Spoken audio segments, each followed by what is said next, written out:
भाई मैं पवार, मेरे भी जो आप गाड़ी देख रहे हो भाई, मेरे ख्याल से इंडिया में हर एक घर में कभी ना कभी तो गाड़ी रही होगी भाई। आज ना तो भाई 5 साल पहले, 10 साल पहले, 15 साल पहले भी गाड़ी कहीं ना कहीं रही होगी भाई। This is none other than Maruti Suzuki की भाई स्विफ्ट। और ये आप बहुत रेयरली देखते होगे कि किसी भी स्विफ्ट का, किसी भी मारुति का इंजन इस तरीके से बोनट, सॉरी इंजन तो क्या ही खुलेगा, इस तरीके से बोनट खुला हुआ है, वो भी रोड के ऊपर। क्योंकि भाई ये रिलायबल चीज इतनी तगड़ी बनाते हैं ना कि इनका कुछ घिसता ही नहीं है। स्पेसिफिकली आज जो मेरे पास गाड़ी है ना, इसके अंदर जो इंजन लगा हुआ है, इसके बारे में मैं कुछ आपको सबसे पहले बातें बताना चाहूंगा, क्योंकि गाड़ी के बारे में तो हम बताते हैं, लेकिन ये जो इंजन था, इसको राजाओं ने, महाराजाओं ने ऐसे अपने अपने खिताब उतार के भाई ऐसे पहना दिए थे। ये मेरा कहने का तरीका दूसरा हो गया भाई, लेकिन this is called national engine of India. कहने का मतलब ये है कि भाई ये इंजन इतना यूज हुआ है इंडिया में, इतना यूज हुआ है, कभी ना कभी किसी ना किसी बंदे ने, जिसका भी उस टाइम पे ड्राइविंग लाइसेंस बना होगा या आज बना होगा, हर किसी ने चलाया ही होगा। And this is one of my favourite engines of all time. मतलब डीजल के अंदर ये इंजन था, फिएट इसको बनाता था, और भाई इसकी जो पावर है और सब चीज है, मतलब जो आजकल के बच्चे होंगे, यंग जनरेशन, उनको नहीं पता होगा इसका स्वाद। लेकिन भाई ये मारुति सुजुकी की स्विफ्ट जब 2005 में लॉन्च हुई और जब 2020 में बंद हुई, तो 15 साल का जो पीरियड था, तब बस मार्केट में केवल एक ही नाम गूंजता था, Swift Swift Swift Swift Swift. आपको एक इंटरेस्टिंग बात बताऊं, ये स्विफ्ट नाम की गाड़ी ना हमारे भी घर में रहा करती थी भाई। ये मतलब ऐसे था, हम पे भी है, हमारे ताऊ पे भी है, हमारे चाचा पे भी है, हर घर में आपको एक बार से स्विफ्ट मिलती थी भाई। और खासकर आपको वीडीआई वेरिएंट इसका मोस्टली देखने को मिलता था। मतलब इसके अंदर वीएक्सआई जो आते थे, मतलब एक्स वाले, एलएक्सआई, वीएक्सआई, जेडएक्सआई, वो आते थे पेट्रोल, और जो वीडीआई, जेडडीआई ये आते थे भाई डीजल। और ये इतने बिकते थे भाई। और वीडीआई तो ऐसा था ना भाई कि दुनिया आंख मीच के, जिसके पास भी कुछ 6-7 लाख रुपए बजट होता था, फिर एक हैचबैक चाहिए होती थी, 5-5, 6-6 महीने, साल भर की वेटिंग करने के बाद भी स्विफ्ट को लेके आता था। हम पे भी थी ये गाड़ी भाई, लेकिन हमने थोड़ा सा बेच के, ये थोड़ा इशू लगे पापा को इसमें, क्योंकि हम तो उस टाइम बच्चे थे, तो इसको बेच के भाई रिड्ज ले ली थी। रिड्ज में भी सेम यही वाला इंजन था। अब इंजन के बारे में बात करते हैं, स्विफ्ट के बारे में बाद में हम बात करेंगे। अब जब मैंने रिड्ज का जिक्र करा, तो भाई ऑब्वियस सी बात है, इंजन बहुत कार्स में यूज होता था इंडिया में। केवल मारुति ही नहीं, टाटा हो, फिएट हो, बहुत सारे ब्रांड इस इंजन को यूज करते थे। मारुति ही इतनी गाड़ियों में यूज करता था इस इंजन को भाई। स्विफ्ट हो, डिजायर हो, Baleno, Ignis, Ertiga, Ciaz, Vitara, Brezza, even उसके अंदर भी ये इंजन आता था। एस क्रॉस हो, रिड्ज हो, एसएक्स4 हो, मतलब ये इंजन इतना कॉमन था ना कि आपको मारुति की हर एक कार में यही इंजन देखने को मिलता था। 1300 सीसी का इंजन था, लगभग 75 PS की पावर और 190 Nm का टॉर्क निकालता था। देखो देखने में कितना छोटू सा लग रहा है, 190 Nm का टॉर्क निकाल के देता था इतने छोटे से इंजन से, 1300 सीसी के। आपको मैं रेफरेंस के लिए बताऊं, आजकल की जो गाड़ी आ रही है BS6, उनमें 1.5 लीटर के इंजन से, डीजल से, क्रेटा सेल्टोस टाइप में, तब आपको 250 Nm का टॉर्क मिल पाता है। लेकिन ये उस टाइम पे 190 Nm टॉर्क देता था। ना कोई BS6 था, ना कोई AW था, ना कुछ था। एकदम रियल रॉ मैकेनिकल पावर इसके अंदर मिलती थी। कुछ ज्यादा इलेक्ट्रॉनिक्स नहीं थे, प्योर ठेठ जिससे बोलते हैं ना, मारुति का भरोसा, बहुत लीस्ट इलेक्ट्रॉनिक्स। और सिर्फ मारुति नहीं, टाटा मोटर्स की इंडिका विस्टा, इंडिगो मांजा, जेस्ट, बोल्ट, इन गाड़ियों के अंदर भी आता था। पर वो लोग इसको DDIS नहीं बुलाते थे, केवल मारुति का नाम था DDIS। Tata Motors Quadra jet के नाम से बुलाता था। इवन फिएट में भी आता था मल्टी जेट नेम से। फिएट ने खुद अपनी फ्लैगशिप कार्स में भी उसको यूज किया था भाई। पुंटो रहा, लीनिया, इवन शेवरले की बीट डीजल में या फिर सेल वगैरह में भी यही इंजन यूज होता था। अच्छा, ये इंजन ना 2 ट्यूनिंग्स में आता था। एक तो आता था 75 PS की पावर, जिसमें फिक्स्ड ज्योमेट्री टर्बो था, और एक दूसरा था 90 PS, जिसमें वेरिएबल ज्योमेट्री टर्बो आपको मिल जाता था। मतलब रिलायबिलिटी इतनी तगड़ी, मतलब इतनी सारी गाड़ियों में एक साथ ही डीजल इंजन आना बहुत बड़ी बात थी भाई। इंजन की तरफ से तो कुछ जाता ही नहीं था। तो जब ये इंजन इतना अच्छा था, तो भाई बंद क्यों हुआ? ये तो अब तक भी चलना चाहिए था। एक्चुअली भाई 2020 तक खूब अच्छा बिका, लेकिन दौर आया 2020 का, जब गवर्नमेंट ने अपने BS6 नॉर्म्स ला दिए, और उसमें भाई ये कंपैटिबल नहीं कर पाया। मारुति के लिए वो बहुत बड़ा टर्निंग पॉइंट था भाई, क्योंकि मारुति जो प्योरली इस डीजल इंजन के ऊपर टिका हुआ था, उनको टोटली कंप्लीटली बंद करके पेट्रोल पे केवल शिफ्ट होना पड़ा। जहां पे केवल लोग मारुति को पहले डीजल पे खरीदते थे 90% लोग, अब प्योरली पेट्रोल पे शिफ्ट होना एक बहुत बड़ी बात थी। लेकिन मारुति ने वो सक्सेसफुली अचीव कर लिया भाई अपने रिफाइंड पेट्रोल इंजन देके। लेकिन इस इंजन को जब 2020 में गुड बाय कहा, तो बहुत लोग ऐसे भी थे, नेशनल इंजन को बाय बाय थैंक यू बोल के विदा कर दिया। चलो हम भी इस इंजन के बारे में जो बातें कर रहे हैं उसको विदा करते हैं, और मेरा कार के बारे में बात करते हैं। मैंने आपको इतनी सारी गाड़ियों के नाम गिनवाए अभी, टाटा इंडिका हो, फिएट की हो, बीट डीजल हो, हर गाड़ी में ये इंजन आता था। लेकिन सबसे ज्यादा भाई स्विफ्ट क्यों बिकी? फिर उसके कुछ कारण थे भाई। जैसे इसके ओनर जो है आज हमारे साथ जुड़े हुए हैं भाई। क्या नाम है आपका? मन चौधरी भाई। कहाँ से हो आप? गुजरात से। भाई गुजरात में ही ये गाड़ियां आज आपको मिल सकती है, क्योंकि दिल्ली NCR में, गुड़गांव में या नोएडा वगैरह में तो गाड़ियां मिलना बहुत ज्यादा मुश्किल है। अगर वहाँ की कोई गाड़ी रहती भी है ना, तो वो राजस्थान, गुजरात, MP इधर साइड ही देखने को मिलती है। अब मैं बताता हूँ क्यों नहीं ज्यादा बिकती भाई। कौन सा ईयर है आपका ये वाली? 2012 मॉडल है अरुण भाई, और ये हमने अभी रिसेंटली परचेज की है। 1 या 1.5 साल ही हुआ है हमको। 2012 मॉडल आपने अभी परचेज करी है, मतलब सेकंड हैंड में खरीदी है हमने? आपने? हम सेकंड ओनर हैं। अच्छा, और कितने की पड़ी भाई आपको ये? मेरे को 345 की पाई। 3,45,000 रुपए। 3,45,000 रीसेल वैल्यू स्पेशली मारुति आज भी जो इतना ज्यादा बिकता है, उतना बिकता था ना, 3,45,000 रुपए की पड़ी है 2012 से। कितने साल हो गए भाई? 14 साल पुरानी गाड़ी। मुझे बता देना आप कौन सी गाड़ी कितनी तगड़ी रीसेल है कि 3,45,000 रुपए की आपको पड़ती है। कंडीशन आप देख लो तो आप सेकंड ओनर, थर्ड वगैरह, फोर्थ वगैरह? हम सेकंड ओनर ही है। तो उसका बेचने का कारण क्या था भाई? जो पुराना बंदा था वो राजस्थान का ही था, वो बंदा जिसका भी था। हमने पार्टी थ्रू ली थी, ऐसे नहीं कि डीलर थ्रू ली हमने, वो बीच में होते एजेंट, उसके थ्रू नहीं ली थी हमने, पार्टी थ्रू ली थी भाई। तो आजकल भी ये गाड़ी आपको सेकंड हैंड मार्केट में बहुत अच्छे से मिल जाती है। दिल्ली एनसीआर से ये लोग बहुत सस्ते में खरीदते हैं भाई इन गाड़ियों को। उस नाम को क्या कि 10 साल हो गए, एक्सपायर हो गई। गवर्नमेंट ने भी बहुत गला घोटा है भाई इस इंजन का, मारुति का, डीजल का, और दिन ब दिन घोटते जा रहे हैं, ईवी को पुश करे जा रहे हैं। लेकिन आप जैसे आप इन स्टेट्स में हो ना, नीचे साउथ में, जहाँ पे 10 साल 15 साल, राजस्थान में तो नहीं है, गुजरात में तो नहीं है 10-15 साल। गुजरात में वो नियम नहीं है, रूल भाई। रियलिटी बताऊं, गाड़ी कितनी चल रखी है आपकी? 1,14,000 भाई। ये गाड़ियों का कुछ घिसता ही नहीं है। 1,14,000 चलाओ, 2,14,000, 3,14,000, 10,14,000 किलोमीटर चला दो, इनका कुछ नहीं घिसता, इस इंजन का कुछ नहीं घिसता है भाई। मैंने गाड़ी 4-4, 5-5 लकी चली और तो मैंने अपनी आंखों से देखी है। तो ये तो इतनी क्रीम चीज है ना कि आप माइलेज लो, इसका जो टर्बो है वो लो भाई, 2000 आरपीएम पे जो धक्का देती है। बातें नहीं करते, ड्राइव करते हैं यार। आ जाओ भाई मेरे साथ आओ। इसका इंटीरियर लेजेंडरी इंटीरियर, कोई इसमें ज्यादा चिक चिक बिक चिक कुछ भी नहीं रहती थी भाई। सिंपल सोबर गाड़ी थी, वीडीआई वगैरह बहुत तगड़ी बिकती थी। आ जाओ भाई, बैठो।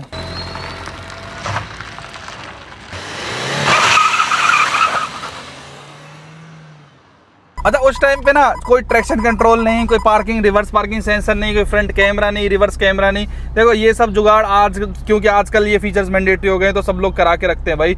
इस तरीके से पार्किंग सेंसर ना कर दो ना, आवाज वाला सेक्शन ऑन भाई, ये बताता है भाई कि कितना डिस्टेंस पीछे रह रहा है। तो ये सब डिवाइस भी जैसे जैसे टेक्नोलॉजी इनहेंस हुई तो लोगों को पता था कि सेकंड हैंड गाड़ियां आज भी बिक रही हैं, उनमें भी देना जरूरी है। तो आज भी आराम से आपको ये सब चीजें मिल जाती हैं। देखो इतना अच्छा इंटीरियर था ना भाई, रियल जिससे प्योर बोलते हैं ना। देखो हार्ड प्लास्टिक है, सिंपल सोबर आपको स्टीरियो मिल रहा है जिसमें सिर्फ गाने सुनने का काम है। आज की गाड़ियों में 3 डिस्प्ले का क्या काम है भाई? यहाँ पे एक सिंगल डिस्प्ले भी नहीं है।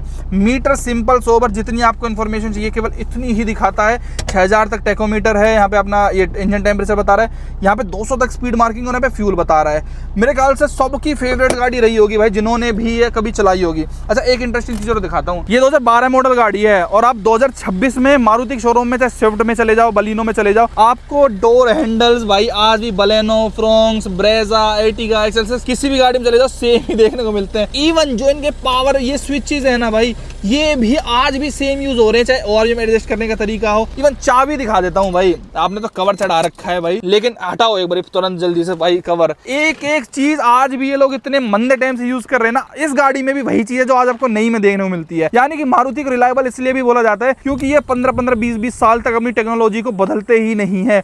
एक स्विच देखो आप भाई, एक कोई भी आप चाबी भी देख लो, ये चाबी भी आज आपको स्विफ्ट का LXi हो, VXi हो, या फिर बलेनो का बेस मॉडल हो, फ्रोंक्स का बेस मॉडल हो, सेम टू सेम चाबी आज भी आपको देखने को मिल रही है। तो कहां से चीजें खराब होंगी भाई इनकी? तो मारुति भाई, वो तो भाई लोगों ने थोड़ा सा डिमांड करना स्टार्ट कर दिया बिल्ड क्वालिटी और फीचर्स का, नहीं तो सेम ढांचे को आज भी चलाते रहते। देखो किसी टाइम पे क्या तगड़ी हवा थी भाई स्विफ्ट की, आज वो हवा नहीं रही भाई स्विफ्ट की, क्योंकि मारुति खुद ही अपने अगेंस्ट इतने कॉम्पिटिशन खड़ी कर देता है ना। बलेनो लो, फ्रोंक्स लो, खा गई वो गाड़ियां इस गाड़ी के नाम को। और इंजन किसी टाइम पे इतना ग्रेट इंजन था इसके अंदर भाई, जो गाड़ी अपने इंजन के लिए और परफॉर्मेंस के लिए जानी जाती थी ना, मारुति ने उसी इंजन का दहपोला डीजल से तो किया ही, क्या पेट्रोल में भी सत्यानाश कर दिया इस गाड़ी का। सोचो 3 सिलेंडर इंजन इसके अंदर आ जाता है, बिल्कुल पावर के नाम पे उसमें कुछ भी नहीं है। दूसरे गियर पे भी उठने में ना उसमें कष्ट होता है, ब्रेकर में अगर आपने 5 बंदे जैसे इसके अंदर बैठे हुए और वो गाड़ी ब्रेकर पे दूसरे गियर में कुदाने की कोशिश करी ना, इतना घटिया चलती। खैर इसीलिए कहते हैं ओल्ड इज गोल्ड। रेंज पे सब ये देखो भाई स्टार्ट और माइलेज यार भाई 22.3 की। और ये देखो यहाँ पे पहले बहुत लोगों का शौक रहता था इस तरीके से ये जेड ब्लैक वगैरह करवाने का। क्या शौक है भाई इस चीज को कराने का? क्या भाई ऐसे ही करवा रखा है, फन में ही करवा दिया है भाई। अब तो ज्यादातर पुलिस वाले भी याद देते हैं, क्योंकि भाई जेड ब्लैक करा रखी है ना भाई ने। देखना ये देखो भाई शौक। पर राजस्थान में, गुजरात में सस्ते नहीं पड़ जाता होगा बेटर? हाँ वो गुजरात में नहीं कट जाता है, वो कॉल पे ही बात पूरी हो जाती है भाई। ज्यादातर तो यहाँ 300 रुपए देने पड़ गए राजस्थान में यहाँ 300 रुपए देने पड़ गए हमको। और प्रैक्टिकलिटी देखना, इसको पुश करो, ये बिल्कुल फॉर्च्यूनर बना रखी थी भाई उस टाइम की। यहाँ पे अपना कुछ भी कप वगैरह रख लो, लेकिन एक साइड ही देते थे, यहाँ पे दूसरी साइड नहीं है। यहाँ पे ड्राइवर के लिए सोचते थे कि ड्राइवर कुछ भी इंजॉय नहीं करेगा, को पैसेंजर ही केवल इंजॉय करेगा भाई। लेकिन गुजरात वाले भाई तो इंजॉय कर ही नहीं पाते भाई। गुजरात नंबर गाड़ियों से तो वो भी हटा देना चाहिए भाई, गुजरात और बिहार से। You know if you know. ये देखो कोई ट्रैक्शन क्या होता है भाई, what is traction? You only get the power, साफ सुथरी पावर। ओ भाई 2000 आरपीएम इसने क्रॉस करा, और उसके बाद जो गाड़ी पुश मारती है ना आपको, कोई एबीएस नहीं, कुछ नहीं। एबीएस तो भाई कमी महसूस होती होगी आज आपको चलाते हुए इसके अंदर। हाँ भाई, एबीएस की तो कमी महसूस होती है। ज्यादातर हाईवे पर भाई गाड़ी स्पीड पे चलती है और अचानक ब्रेक करना आ जाए, वो आ जाए, उसके लिए ज्यादातर दिक्कत होती है एबीएस की। भाई आज ना मैं कितने सालों बाद इसको चला रहा हूँ। हमारे ताऊ जी पे थी ये, जब मैंने यूट्यूब चैनल स्टार्ट करा था ना तब उनके पास थी ये गाड़ी, लेकिन बाद में सेल करनी पड़ गई क्योंकि पुरानी हो गई थी। ये क्रीम है भाई। ओ सॉरी यार, आई गॉट वेरी एक्साइटेड। दिक्कत नहीं है। अरे भाई मैं थोड़ा एक्साइट हो जाता हूँ। डीजल ये है यार, डीजल जो चर्री चर करती है ना गाड़ी, भाई साहब what a feel man. Cream, ये क्रीम चीज भाई, ओल्ड इज गोल्ड जिससे कहते हैं ना ये। लेकिन देखो सेफ्टी इश्यूज अब थोड़ा सा जब से देखने लगे भाई कार के फीचर्स वगैरह, तब से थोड़ा सा पता चलने लग गया है कि फीचर्स होना भी जरूरी है। भाई क्या ही चलती है यार ये, अमेजिंग टू ड्राइव। डर तो नहीं लग रहा भाइयों को? भाई अगर आज वाली स्विफ्ट में 5 बंदे बिठा के वो पेट्रोल वाली में चलाऊंगा ना, तो भाई वो मर जाएगी वो गाड़ी। इतनी बेकार, इतनी दबती है ना कि पेट्रोल में जान ही नहीं है भाई। लोग समझ ही नहीं पाते पेट्रोल डीजल का डिफरेंस। उस टाइम पे लोग पेट्रोल लेते थे इसको BXI LXI वगैरह में, और आज डीजल की डिमांड देख के, रीसेल देख के उन लोगों का 100% पछतावा होता होगा। मैं आज इसी बात को आज भी कहता हूँ भाई, जब तक आप पेट्रोल गाड़ी या पेट्रोल स्कूटर या डीजल गाड़ी चला पा रहे हो ना, जब तक नॉर्म्स नहीं आ रहे हैं, गवर्नमेंट बंद नहीं करे, तब तक चला लो। आने वाला फ्यूचर भाई ईवीज का ही है। हम लोगों को ये पेट्रोल भी चलाने को मौका नहीं मिलेगा। जैसे उस टाइम पे लोग पेट्रोल खरीदते थे, उस टाइम डीजल खरीद लेते तो कितना मजा रहता। आज डीजल को मिस करते होंगे वो लोग 100% भाई, क्योंकि ऑप्शन अवेलेबल ही नहीं है। केवल आप पेट्रोल ही खरीद सकते हो। बताओ उन पे क्या बीतती होगी जो स्विफ्ट वाले हैं आजकल, या फिर जैसे इनके पास है, अभी कल को रिप्लेसमेंट ढूंढने जाए ना भाई, गाड़ी लत लगा देती है, लत। और अब मानोगे नहीं, मेरे को पता है डीजल इंजन से प्यार करवाने वाला ही इंजन ये था, जो 1.3 लीटर का इसके अंदर DDS इंजन है ना, क्योंकि हमारे पास रिड्स थी और मैंने रिड्स से ही गाड़ी चलानी सीखी थी। और डीजल में थी, हमने 8 साल वो गाड़ी रखी थी। वो गाड़ी जो भगती थी ना, स्विफ्ट से भी ज्यादा मजे आते थे मेरे को उसको चलाने में, क्योंकि इसका गियर लीवर तो यहाँ पे था, उसका था यहाँ पे, थोड़ा सा उसका डैशबोर्ड लिया हुआ थोड़ा अलग सा था यहाँ से, तो उसके अंदर तो गियर चेंज करने में ना ऐसे फील आती थी बहुत तगड़ी। इसके बाद भाई जो चेंज करेंगे, इसका रिप्लेसमेंट देखेंगे तो डीजल वेन्यू पे ही आएंगे। बिल्कुल भाई, तो देख लो थोड़ा बहुत, वही मार्केट में दिख रहा है, वैल्यू फॉर मनी। नहीं, वेन्यू अच्छा ऑप्शन है। वेन्यू पे ही जाने का भाई एक बार जिसने डीजल चला ली ना, मुझे नहीं लगता there is no turn back कि वो बंदा दोबारा से कभी भी पेट्रोल पे या ईवी पे उसको मजा आता होगा। अंटिल अनलेस बहुत ज्यादा अगर रिच है, पैसे डलवा सकता है, पेट्रोल को फूक सकता है, तो टर्बो पेट्रोल लेके आ सकता है तो ठीक है। लेकिन इस गाड़ी में इस परफॉर्मेंस के साथ आपको 22, 25 भाई कितने की हाईएस्ट माइलेज आपने निकाल रखी है इस गाड़ी से? निकाल रखी है भाई 25 तो बड़े प्यार से देता था ये। हमारे घर में जब ये थी ना ये गाड़ी, तो आराम से भाई साहब 20 की तो सिटी में माइलेज देती थी ये, नाना करते हुए 20 की माइलेज आपको इजीली मिलती थी। पर देखो आजकल जैसे सेफ्टी फीचर इतने बढ़ गए हैं ना, तो इसमें जैसे कुछ सेफ्टी इश्यूज भी आपको फील होते हैं। जैसे अभी जैसे ABS वगैरह नहीं है ना, तो अगर मैं यहाँ पे ब्रेक लूंगा तो पिल पिल की आवाज आपको लिटरली फील होती है। जैसे गाड़ी एंटी लॉक ब्रेकिंग सिस्टम नहीं है ना, तो वो स्किड सी करती है यार, अजीब सी। आप फील देखो ना, ये सब छोड़ो भाई। एयर बैग वगैरह हालांकि इसके अंदर कुछ भी नहीं है भाई, वो थोड़ा सा एक डर सा लगता है। ओ देख क्या कट मारा है भाई, हम एयर बैग की टेंशन ले रहे हैं। चलो इसमें कुछ तो फीचर होंगे थोड़े बहुत, उसमें तो कुछ भी नहीं है, और ये लोग फिर भी ऐसे कट मार के लेके जाते हैं ना। Amazing to drive, amazing to feel. और पता विंडशील्ड भी ऐसे खड़ी सी थी तो काफी अच्छी फील देती थी आपको, व्यू वगैरह काफी अच्छा मिलता था। हालांकि दिस इज वेरी थिक, इसका ए पिलर यहाँ से बहुत ज्यादा ब्लाइंड स्पॉट क्रिएट कर देता है ये। पर आज के हिसाब से भाई ठीक है, पावर है हर चीज गाड़ी में, लेकिन इसको ना प्यार से ही चलाओ। पता नहीं कैसे कॉन्फिडेंस है ना कम आता है अब इन गाड़ियों पे, कि पता नहीं क्योंकि सेफ्टी फीचर नहीं है यार, ना कोई ABS है, ना EBD है, ESP वगैरह कुछ भी नहीं है, है ना। टर्न अगर हाई स्पीड पे एकदम इमरजेंसी में ब्रेकिंग लेनी पड़ी तो ये गाड़ी धोखा दे देगी, क्योंकि अब हमने एक बेटर चीजें चला ली हैं कहीं ना कहीं, तो वो थोड़ी सी दिक्कत लगती है। 2000 RPM क्रॉस करा एंड रॉकेट, लिटरली रॉकेट बन जाती है गाड़ी, rocket. And I just love this feel of any car, raw real, एकदम देखो ना आप, तुरंत कितनी चढ़ जाती है गाड़ी, 140। लेकिन Maruti has come a long way from making these performance cars for enthusiasts to 1.2 litre का वो खचरा सा टर्बो छोड़ो, naturally aspirated petrol engine K12C नाम है जन उसका, क्या भाई हेट दैट कार यार। Performance wise that Swift new वाली इज टोटली डम, कहाँ से क्या बना दिया उन लोगों ने। लेकिन this is a real pure jam, इसको तो मन करता खींचे जाओ खींचे जाओ। 5-6 लाख रुपए में आज के टाइम में भाई कुछ नहीं मिल सकता आपको इस तरीके की परफॉर्मेंस जो उस टाइम पे मिल जाता। हालांकि इन्फ्लेशन के हिसाब से देखो तो पैसे की वैल्यू भाई बढ़ गई है। आज अगर ये आज आती डीजल में तो 9-10 लाख रुपए की आती, नो डाउट। 9-10 लाख रुपए में वर्थ होती है। आज के टाइम में प्रीमियम हैचबैक में कौन सी गाड़ी आ रही है डीजल में? सिर्फ एक एल्ट्रोज बच रही है, उसको भी मेरे ख्याल से बहुत कम लोग खरीदते हैं। i20 आती थी लेकिन वो उन्होंने डिसकंटिन्यू कर दी। बलेनो नहीं आती, स्विफ्ट नहीं आती, फ्रोंक्स डीजल में नहीं आती। अब तो CNG पे जोर है केवल मारुति का कि CNG गाड़ी बनाओ और CNG बेचो। और ये हो भाई इसको मैंने लास्ट 180 तक टच किया है इस गाड़ी को। अच्छा, कॉन्फिडेंस आता है? नहीं, कॉन्फिडेंस उस टाइम नहीं आता भाई लेकिन exactly. वो वैसा ही है कि नहीं कितनी जाती है, टच करते हैं तो 180 टच की थी मैंने यार। और मैं ना पहले इस गाड़ी को चलाता था ना जब, तो 180 पे भी मेरे को कॉन्फिडेंस रहता था। देखो मैं सच बताऊं, कुछ ना दिमाग की भी बात होती है। लेकिन अब जब हमने सेफ्टी, ग्लोबल एनकैप, पहले कहाँ थे यार ये इस टाइम पे? 2020 के बाद ये ट्रेंडिंग चीज चालू हुई, जब से सोशल मीडिया ग्रो हुआ तब से ही तो ग्लोबल एनकैप की रेटिंग, इतने स्टार रेटिंग, लोगों को फेमस होना स्टार्ट हुई, ये सब चीजें। उससे पहले कौन ही जानता था भाई इन चीजों को। तो थोड़ा दिमाग में आता है कि यार सीरियसली इनमें सेफ्टी वगैरह ऐसा कम है ना, ESPS के अंदर ABS EBD तो भूल ही जाओ। लेकिन हर चीज के फायदे नुकसान है, इसीलिए इतनी रिलायबल थी ये चीजें कि इसमें कुछ खराब ही नहीं होता था। आज भी इसमें कोई दिक्कत नहीं आती होगी भाई। और इस गाड़ी के अंदर बड़ा खुला खुला सा फील होता है, मतलब विड्थ सी वाइड सी गाड़ी है, चौड़ा सा लगता है, भिच्चा मिच्चा सा नहीं लगता है जैसे कोई हैचबैक हो ये छोटी मोटी। और एक और ब्यूटी दिखाऊं इस गाड़ी की, देखना जैसे सेकंड गियर है ये, और मैं कोई रेस नहीं दूंगा, देखना मैं जस्ट क्लच छोड़ूंगा और गाड़ी उठ जाएगी। ये देखो बंद नहीं होएगी भाई, देखो आराम से उठ गई। मैंने कोई रेस नहीं दी, कुछ नहीं दी। आपने RPM पे आप देख ही रहे होगे, समझदार आदमी हो।